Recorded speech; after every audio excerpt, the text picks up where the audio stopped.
Good morning. सकाळी बाबांना exercise करताना बघून प्राव्याही त्यांना कॉपी करायला लागली.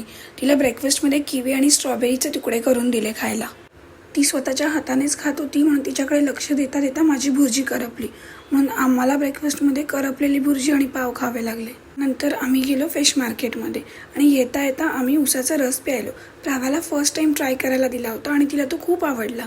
घरी आल्यावर मी आंघोळीच्या आधी फेसला थोडंसं उटणं लावून ठेवलं.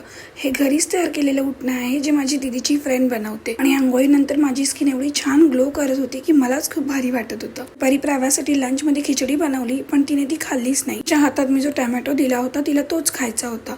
दुपारी आम्ही जे खेकडे आणले होते आईने संध्याकाळी साफ करायला घेतले आणि प्राव्या बघा अजिबात घाबरली नाही. डायरेक्ट त्यांना पकडायला जात होती. संध्याकाळी तिला मी हे गव्हाच्या पिठाचे आणि नाचणीचे बिस्किट्स खायला दिले जे मी मालवणी जत्रेतून आणले होते आणि आजकाल ती ते खूप आवडीने खाते. आणि त्यानंतर मी खेकड्याचा रसा बनवण्यासाठी मसाला तयार करायला घेतला आणि ट्रस्ट मी जेव्हापासून मी हे स्लायसर यूज करायला घेतलं तेव्हापासून माझा कांदा आणि खोबरं स्लाइस करून 5 मिनिटात होतं. त्यानंतर मी हा झटपट होणारा गाजराचा हलवा करायला घेतला.